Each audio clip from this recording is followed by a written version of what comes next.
Thank you very much. I'm going to start with the latest COVID numbers in Massachusetts as of yesterday. Total cases, 114,320 cases, a one-day increase of 287 from the previous day. Statewide, there have been 8,468 people have died. That's up 18 from the previous day. Those numbers combine both the confirmed and probable cases recorded by the state.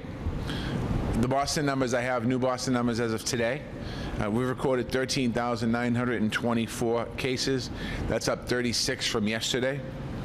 10,007 people have recovered. That's an increase of 25 from yesterday. 723 people have lost their life with one new death due to COVID-19. And those families that are still sick and suffering, we want you to know that we're thinking of you, and we're thinking also of the families who have lost loved ones during this pandemic. Today, there's some new announcements on COVID testing access and small business supports that we have here in the city. First, I want to remind us all what we need to keep doing to keep safe and keep moving forward in our recovery. I know that it's constantly repetitive, but I'm going to continue to do this until we no longer have to do this. Consistency is definitely working for us. Our ability to act together is keeping us safe.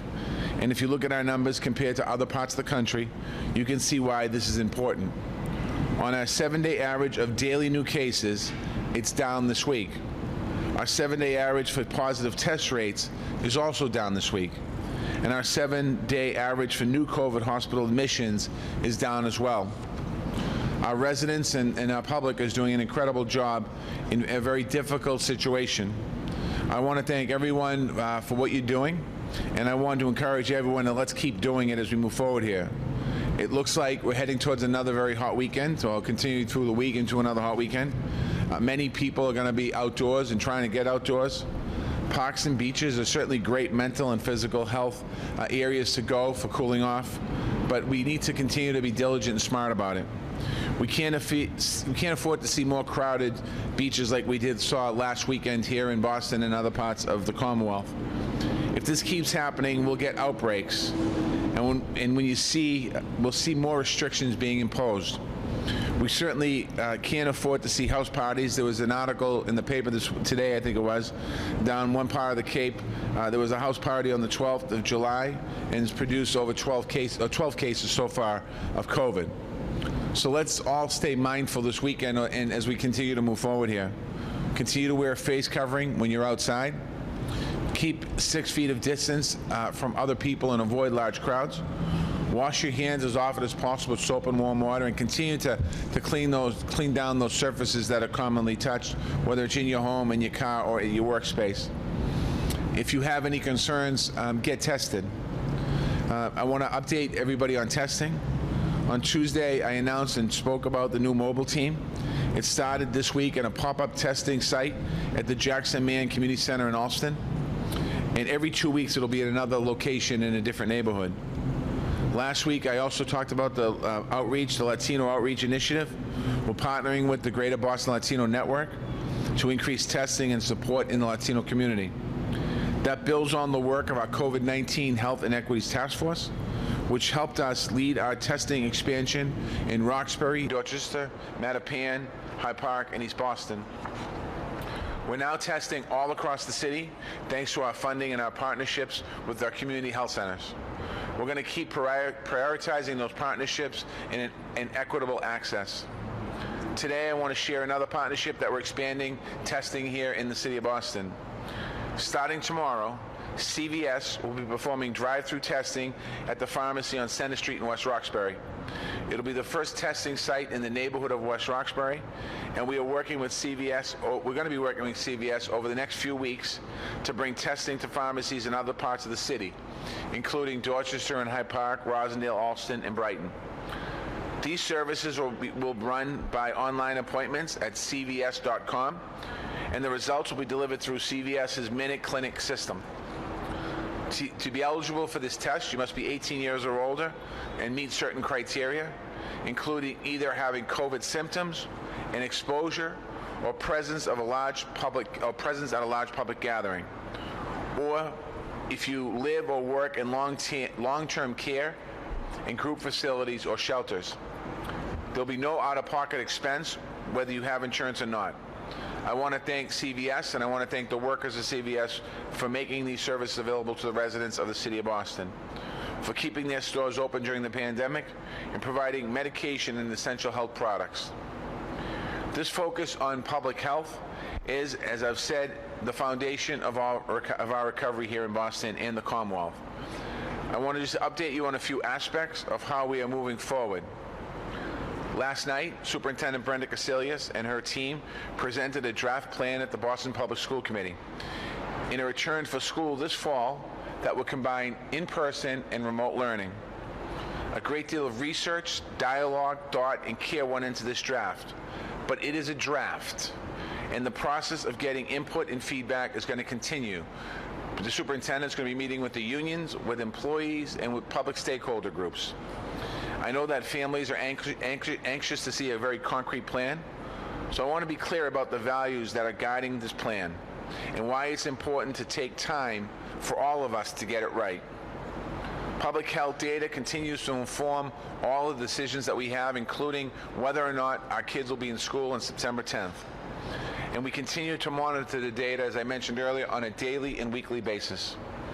We prioritize the health and safety of our children, teachers, and staff when it comes to our schools. And at the same time, equity is certainly a major concern. By September, kids in our Boston Public School system will have been out of school for nearly 6 months. We have worked to get food, technology, and mental health supports to every family and every child who needs it. But the disruption brought on by this crisis inevitably increases existing gaps in inequities. We have to consider what remote learning means for low-income students and students of color who have fewer resources at home. We have to consider the supports that students with disabilities and students with English language learning needs. We are weighing all of the needs, and we are committed to meeting all of the needs. So to our families, I ask for your continued input, for your continued patience, as the school department works through all of these different factors.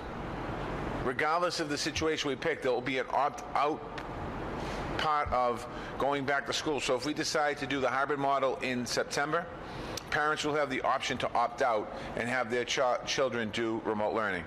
And again, we'll talk more about that as we move forward. We still have about 7 weeks till opening day of school, and that's a lot of time, as we've seen with COVID-19. As you may have seen yesterday, we announced street sweeping enforcement will resume on Monday, August 10th. We will be ticketing cars on street cleaning days, not towing them.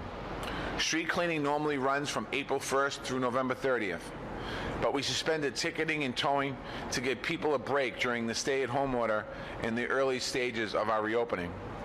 As summer progresses, we don't want to see dirt and trash build up on our streets, and we've received several complaints from that. So starting this Monday coming, the 27th, we'll be putting flyers on cars to let people know what's coming, which means that it'll be like the old rules of street cleaning. You'll have to move your car to the other side of the street, look at the signs, and find out what day street cleaning is. We're going to do that for a full 2 weeks because we know that people are out of the habit of moving their cars, and we want to give them the chance just to readjust to as we move forward. Then on August 10th, ticketing for street sweeping will resume. You can sign up at boston.gov to get the street cleaning alert on your cell phone. So let's go to boston.gov for the street cleaning alert on your cell phone. I actually didn't know we had that, so I read this in these notes a little while ago, which is a good thing. I wish we had it back in the day. I wouldn't have got so many tickets.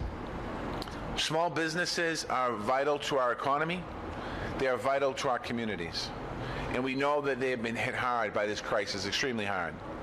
I want to remind everyone that the eviction moratorium that the governor extended to October 17th also applies to small businesses. So I urge commercial landlords as well as residential landlords to be compassionate and flexible. Also, contact your banks about programs that your banks have as well, that I'm not sure if they've extended them, but were in place, that if you're having a hard time paying your mortgage, they're going to help you and work with you. Just don't assume that they're not going to do that. We want to recognize that this is a difficult time, and we will get it through it together by working together to recover and rebuild our economy. We've dedicated over $13.5 million to help small businesses impacted by COVID-19. Our Small Business Relief Fund has distributed $6.5 million to nearly 1,900 small businesses. 50% of those businesses are owned by people of color. 47% of those are immigrant-owned businesses.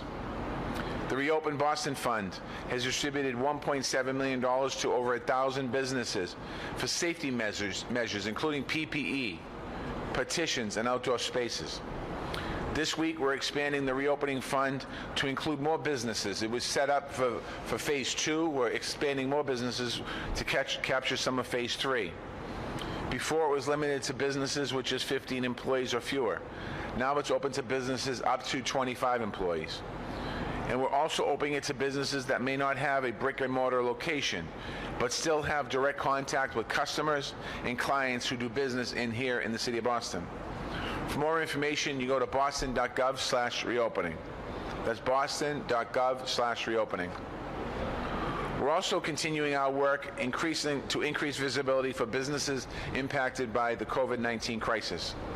We have directories of open businesses on boston.gov for anyone can go and find out what's open and what business is open. You can submit your business to be on that list as well if you're not on that list. We also want to empower businesses to reach out and bring back their customers. So starting this week, we are providing free posters for small businesses in both print and digital form in 10 different languages to help create visibility for your businesses. This offer is open to any small business with a storefront in the city of Boston. You can just go to boston.gov/business posters. Enter your information and you will receive a uniquely designed, colorful poster that shares your services, hours, and safety warnings. And I have a copy of the poster right here. A couple copies of the poster right here, 3 copies. So what it does, it allows people when they're walking by, they'll see something new in the window, they'll see the very big letters, "We are open," and hopefully we'll be able to use these posters to help businesses increase what's happening, increase the customer base in their companies. Also, city contracting. We're going to be hosting 2 workshops to help businesses gain a better understanding of the request for proposal process and the bidding process here in the city of Boston. If you provide product that the city buys or professional services that the city uses, we have a workshop this coming Tuesday on the 28th. If you're interested on how to bid on construction contracts, we have a workshop on Wednesday, August 5th. These are free and open to the public, but you will need to register online to be admitted. I encourage anyone that is interested in doing business with the city to sign up. We are also dedicated to increasing our diversity in our vendors, and this is an important resource that works. Unfortunately, I have to conclude again by stating my concern about federal actions originating in the White House that are harmful to cities like the city of Boston. I have been promoting, and we've all been promoting, the 2020 U.S. Census from this podium and every platform that I have and that other people have. It's how we get fair representation in Congress and the ability to get even maybe more representation in Congress. It's how we get our fair share of federal resources. It's required in the United States Constitution. However, this week the President released a memo seeking to cut some immigrants out of the census population numbers for redistricting purposes. To be absolutely clear, the United States Constitution requires that every person living in the United States of America be counted. And to be very clear, all of us in Boston want every single person that lives in the city of Boston to be counted because it makes a difference. There's no exceptions for immigration status. This is a political move to undercount and undermine communities that have large amounts of immigrants and also hurting urban areas like Boston. The President has gone out of his way to make sure cities and towns across America are struggling to count everywhere. The census happens every 10 years, just to get a quick understanding of it. In the last 3 census counts, we've lost a member of Congress each of those 10 years. So we're down 3 members than we were 30 years ago. In the city of Boston, we've lost seats in the House of Representatives that used to be all Boston seats, and now they're shared, but we've lost all seats because Boston's population has gone down. We've lost count in the Massachusetts State Senate. And we've lost revenue because other cities and towns' population counts are higher than ours. So if we count our population and get every single person, it will help us get our fair share of federal dollars here to Boston to help us with whatever we need it for. Boston is a city of immigrants. As I said before, 28% of the folks that live in our city were born in another country. Boston is a city of opportunity. It's committed to making America's ideals a reality. This proposal is unlikely to hold up in court, and I appreciate the members of Congress and the Massachusetts delegation who have promised to fight it. We need to stand up right now and say it's wrong, and I would say to any immigrant, including members of my own family, don't be intimidated. Make sure that you fill out the census, and the best thing that we can do right now is fill out your census form. And I'm asking everyone who's listening, or if you could pass it along, if your family hasn't filled it out or you have filled it out, there's two ways you can get in contact with the Census Bureau. One is go to my2020census.gov. That's my2020census.gov, or by calling 844-330-2020. The census can be done in 13 different languages. It just takes a couple of minutes to complete, and all the information that you put on there is confidential. And I invite everyone to do more. Ask your families and friends and neighbors if they filled out the census. Explain to them how important it is and what's at stake. If they need help, help them respond if they don't know how to do it. We need an all hands on deck for this census, because COVID is making it very difficult for us and actually set us back in being able to get out there and do more face-to-face contacts. We're asking you to please make sure and help us that every single person counts. Next week, the unemployment benefits from the Federal CARES Act are going to expire. If new forms of relief don't arrive, many families and individuals are going to be facing serious struggles. We're going to see that struggle here in the city of Boston as people reach out for help. And cities are going to be struggling as well all across America. It's important for us that we continue to make sure that we advocate on behalf of Boston and Massachusetts and the country. There's a piece of legislation that is in the United States Senate that passed the United States House. It's called the HEROES Act. It provides stimulus relief. It will provide direct support for states and local governments, local businesses and budgets, and that's vitally important. And I'm joining with other mayors on calling the Senate to pass the same piece of legislation. We need Congress to get this done before they adjourn for the summer.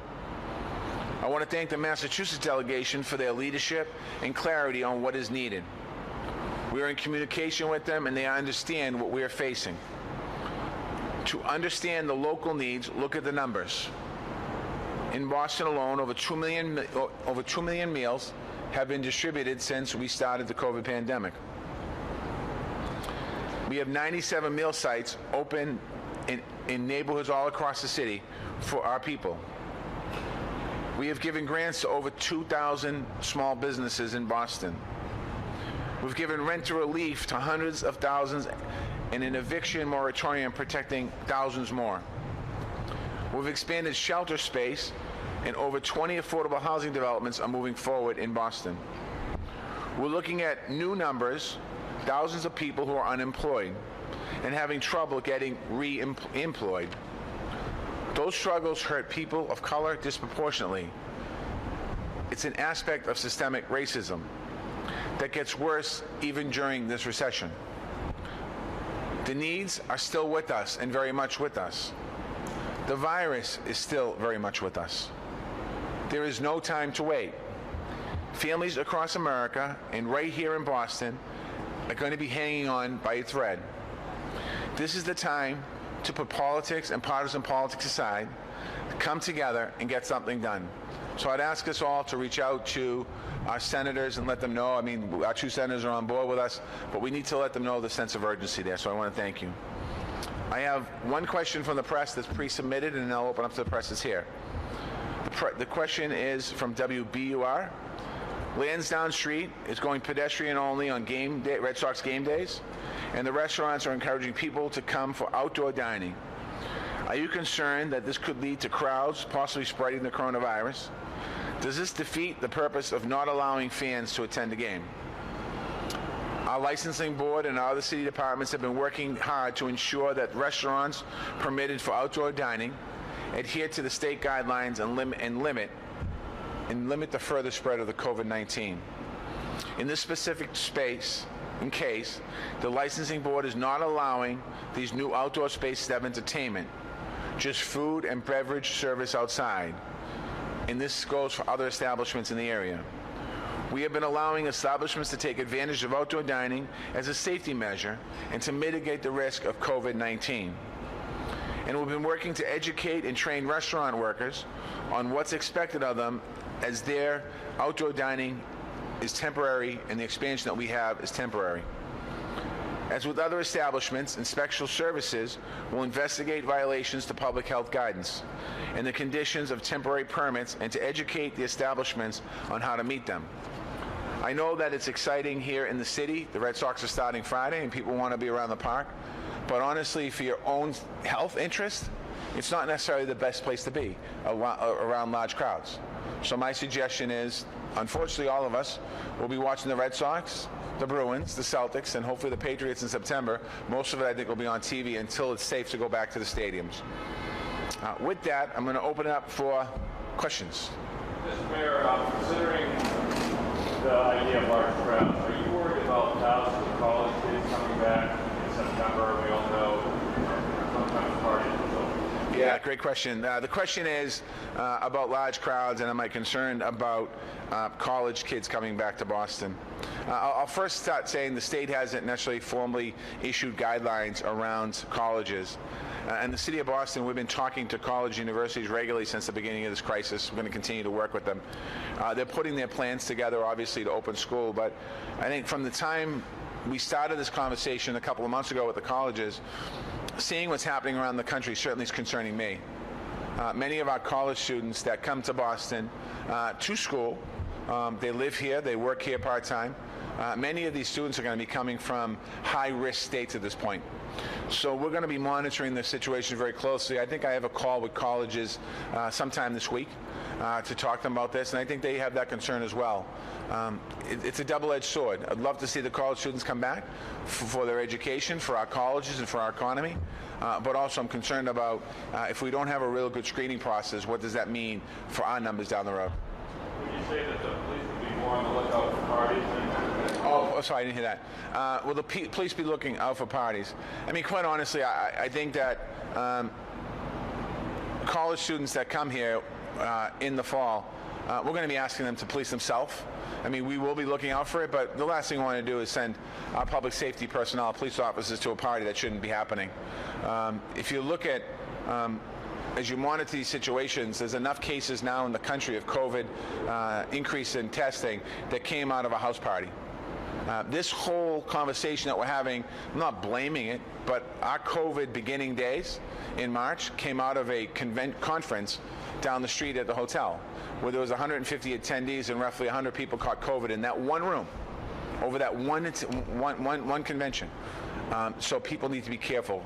I would not advise college students to be having parties. And I think that college students that are going to be living on campus, I think that the college are going to be pretty strict with the rules and regulations. If I have to, I'd use police, yes. Let me just get any more press? Come on. What do you say to, I think, parents and athletes who are frustrated by the lack of details in the real days for school? It's early. The question is, what am I going to say to parents who are frustrated by the lack of details? I don't know who's upset by the lack of details. We unveiled it yesterday. We're in the process now of talking about it. What we have to do here in Boston is DESE is asking us for 3 models to submit to them by the end of July. One of those models is going to be all in-school teaching, which we know is not going to happen, but we're going to present the model. The second model is a hybrid model, which was talked about yesterday in the school department. It might change, but what was talked about yesterday was 2 groups of students, Group A and Group B, Monday, Tuesday, Group A would be in. Wednesday would be a clean day of the school. And Thursday and Friday would be a Group B's day of the school. We'd split the school in half, basically, and get half the kids in. We're still working through the details of logistically how we do that, how we would transport them, make sure the cleaning products are there, making sure the buses are clean, how we screen our kids, how we feed our kids, how they are able to go out and have recess, and how they're able to learn in the classroom, working with the teachers. So we're going to come up with that model as the second model. And the third model is going to be all online. And how we've learned over the since the beginning, since March 19th, how we've learned from when we went online on March 18th, compared to how we're doing it for the summer. Things have changed and we've gotten better at it. So there's going to be 3 different rules, 3 different situations. My goal today, my intention today, July 23rd, would be to have school open September 10th. That would be my hope. 1 week from today, I could be standing at this podium and saying that we've had a big increase this last week, which means that we would not be talking about sending our kids potentially to school September 10th. So this is going to be an ongoing, fluid situation. This has never happened in the history of the world or the United States of America, where we've had to shut school down as we reimagine school starting up in September, whatever that model is, that we potentially going to have a hybrid. So I'd ask everyone to be patient, and we're going to get information out to people as often and as transparent as possible. There's been no final decision, because there can be no final decision, quite honestly, probably right up till almost the beginning of school. There will be an understanding as we get towards school what the preferred option is, but it's still too early to absolutely say that September 10th we will be in school absolutely. I'm saying today, I would like to be in school. I would think our kids, I would love to see some of our kids in the classrooms because of the time out of the classroom, but we're going to make sure that their safety is the first thing I'm concerned about. So like every decision that I've made up to this point, and every decision I'll make after this point, is going to put public safety and the risk of public safety first, which means that I'm going to make sure that the risks are minimal for teachers, for staff, for bus drivers, for food monitors, for administration people, for teachers, for our kids. Are you disappointed that it looks like only 2 days a week in class for the kids? I know there's a concern that our children are falling behind, and you have to wait COVID-19. Is two days a week not looking enough for you? Yeah, the question is, am I disappointed that 2 days a week is enough for our kids in class, and how do I feel about that? I wouldn't say I'm disappointed, I'm concerned, because I'd be disappointed if we couldn't pull it off. I'm concerned because of COVID where we are. If we did the model like that, where we had 2 days on and 3 days off, students would be learning the other 3 days online. So it would be one classroom, or however they're going to work it out. I have major concerns, personally and as mayor of the city, about our kids not being in school for the last 6 months. We already have an achievement gap that we're trying to overcome. I see that achievement gap growing. I'm seeing children that learned in March or maybe been online, they're not retaining the knowledge that they're learning. I'm concerned that we're going to be pushing kids through a system, quite honestly, that, are they prepared for the next grade level work that's going to be happening? Teachers are going to be working extra hard, I believe, in a lot of ways. Not only to teach our kids the information in front of them, but also get them caught up on the lack of instruction that's happened over the last 6 months. Meaning that not that they weren't taught, but what they haven't retained. So I have major concerns about our system. I think that on a national level and on a local level, state level, there has to be deeper conversations about this. It's not just simply about reopening school. It's about the education that our kids are getting and what type of education they're getting in the classroom. So I have major concerns on all of education. That's why, to Sean's point, I heard the pushback. I saw the tweet yesterday in the Facebook post. This is crazy. We shouldn't open school. We're not saying we are. What we're saying is we need to get prepared for it, because for our kids' sake, we need to get them back in school. With that said, we're not going to put them back in school if it's a dangerous situation for them. Yep. What's up, Neil? Yeah. I'll come in there. Very great talking with Ed. My question is, this moment, and the main concern and the conflict between landlord and tenant can create. Can people give the idea how to resolve the problem immediately and then construct? I missed the last part of your question. I'm sorry. Certainly, could address the main concern and conflict between tenant and landlord for the housing. Okay, I got you.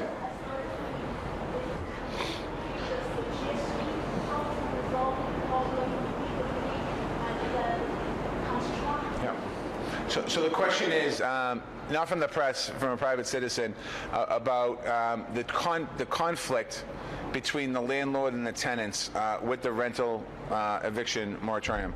I think first and foremost, I think having conversations is really important. I think tenants and landlords need to talk more. And as I mentioned a minute ago, I think it's really important for landlords as well to contact their banks and their financial institutions because in the very beginning of COVID, many banks working with the city of Boston created programs for people that own property, particularly homeowners, that they could work something out where they wouldn't have to pay mortgage payment for a couple of months, and they'd pay it on it would put on the back end of the loan without penalty, interest, or credit reporting. So I would suggest that, and if you have information, give it to the young woman right next to you. Yeah, give it right next to you. All right, thank you. Let me look into it. I promise you. Thank you, Karen.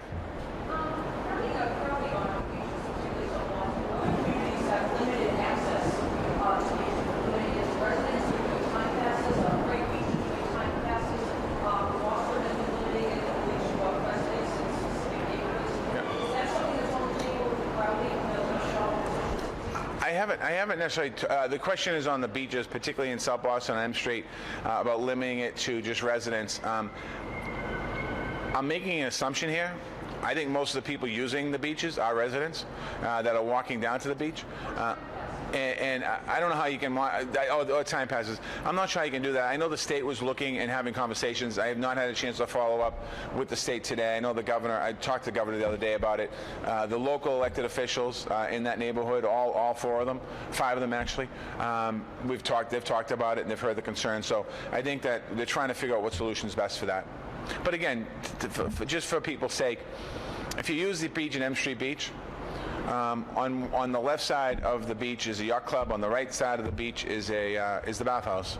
If you go to the other side of the bathhouse, you have about a mile stretch of beach there that is not overcrowded. I know the other day a lot of people went over there. For your own health, for your own safety, I would suggest that you spread out on the beach for your own safety.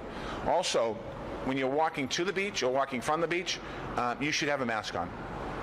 If you're on the beach and you're sitting in your own circle and you're around people that you live with, and there's social distancing there, and it's just you in that group, and they're 6 feet or 8 feet away from everyone else, you don't necessarily. I would suggest you wear the mask. I don't want to say not to wear the mask, but I get it. It's a beach.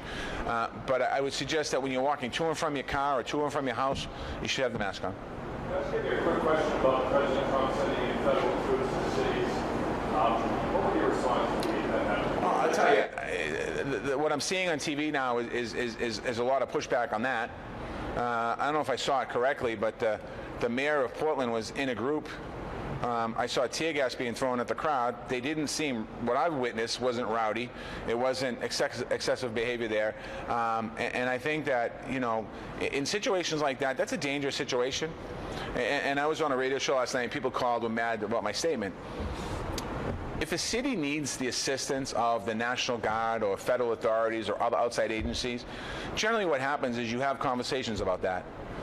If you notice here in Boston, over the couple nights that we had protests, we asked for help, and we got help from surrounding cities and towns. The National Guard was in here for a few days.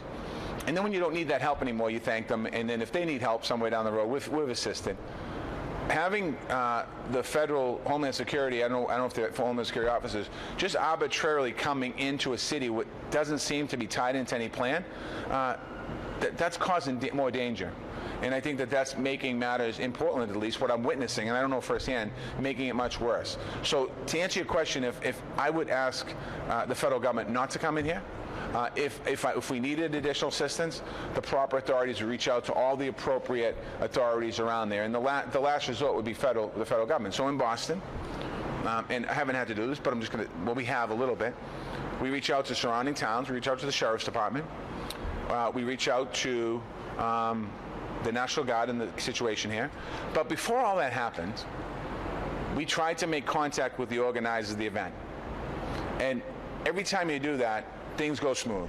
And people talk about what the route's going to be, how we're going to do it. So if any agitators come in and kind of mix themselves in with the protests, the protesters don't want that either.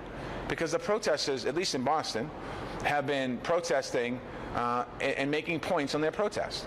And we've had, for the most part, very peaceful protests here in the city of Boston.